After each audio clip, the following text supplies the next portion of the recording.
តោះបងប្អូនសូមស្វាគមន៍វត្តមានរបស់គណៈអធិបតីរបស់យើងសូមគោរពលោកអេកសរុននាយកសិក្សាធិការនៃមជ្ឈមណ្ឌលភាសាអង់គ្លេសអភិវឌ្ឍបញ្ញាជាទីគោរពសូមជម្រាបសួរគណៈគ្រប់គ្រងសាលាលោកគ្រូអ្នកគ្រូជាទីគោរពនិងបងប្អូនសិស្សានុសិស្សជាទីស្រឡាញ់ទាំងអស់គ្នាថ្ងៃនេះខ្ញុំពិតជាមានសេចក្តីសោមនស្សរីករាយយ៉ាងក្រៃលែងដែលបានចូលរួមជាមួយនឹងគណៈគ្រប់គ្រងលោកគ្រូអ្នកគ្រូ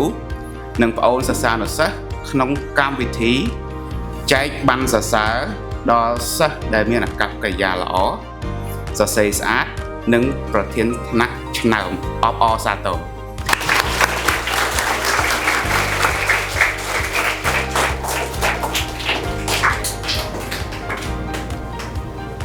កម្មវិធីនេះបានបញ្ជាក់ថាសាលាយើងមិនផ្ដោតទៅលើតែលទ្ធផលសិក្សាផ្នែកភាសាអង់គ្លេសតែមួយមុខទេប៉ុន្តែ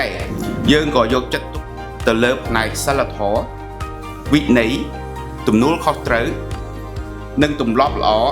និងភាពជាអ្នកដឹកនាំរបស់សិស្សានុសិស្សទាំងអស់គ្នាយើងជឿជាក់ថាការអប់រំមានគុណភាពគឺផ្ដោតទៅលើទី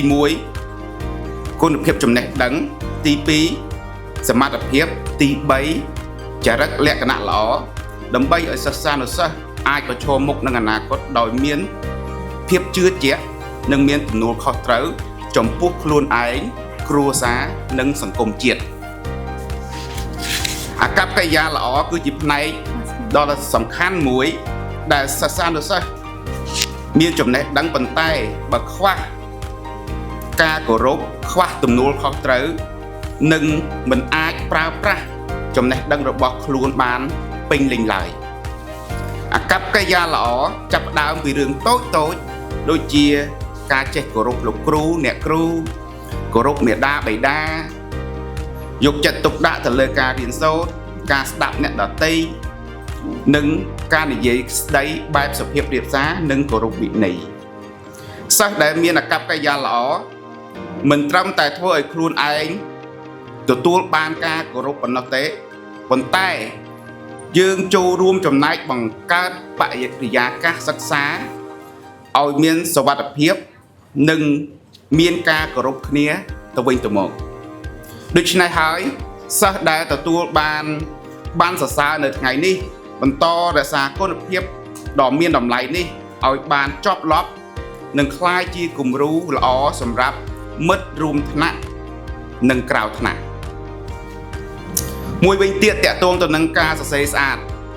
ប្រហែលជាគ្នាយើងគិតថាការសរសេរស្អាតហ្នឹងវាជារឿងតូចតាចប៉ុន្តែវាបង្ហាញពីភាពហ្មត់ចត់បង្ហាញពីការយកចិត្តទុកដាក់ការអត់ធ្មត់និងមានសណ្ដាប់ធ្នាប់ក្នុងការងារយើងដែលគិតទេថាសុកយើងច្រាប់តែសរសេរស្អាតដោយអត់មានការយកចិត្តទុកដាក់វាមិនអាចទេដូច្នេះហើយខ្ញុំសូមលើកទឹកចិត្តសិស្សានុសិស្សទាំងអស់កុំឈប់វឹកហាត់ការសរសេរស្អាតវាជាជំនាញដ៏ល្អមួយដែលមិនកើតឡើងដោយចៃដន្យនោះទេវាកើតចេញពីការអនុវត្តជាប្រចាំនិងការយកចិត្តទុកដាក់ចំពោះព័ត៌មានលម្អិតនៃការសរសេរមួយវិញទៀតតកតងទៅនឹងប្រធានថ្នាក់ឆ្នើមសម្រាប់សិស្សដែលទទួលស្គាល់ថាជាប្រធានថ្នាក់ឆ្នើមនៅថើមទី33របស់យើងខ្ញុំសូមអបអរសាទរចំពោះបងប្អូន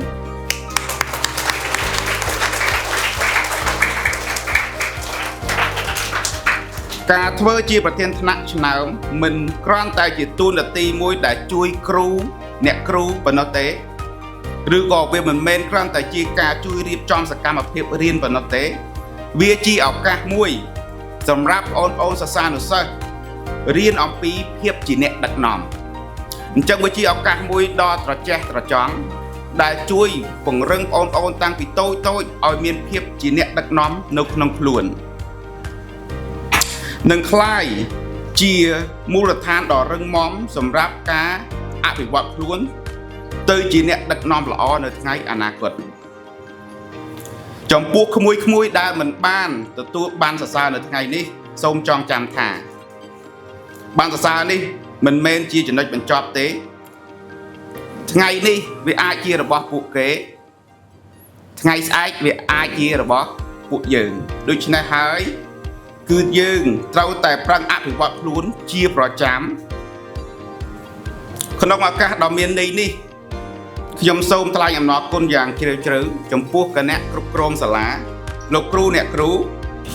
ដែលយកចិត្តទុកដាក់ទៅលើកូនសិស្សគ្រប់រូបទាំងការបង្ហាត់បង្រៀនផ្នែកចំណេះដឹងអាកប្បកិរិយានិងសិលធម៌ក្នុងការរស់នៅទាំងក្នុងសង្គមជាតិក្នុងគ្រួសារនិងក្នុងថ្នាក់រៀន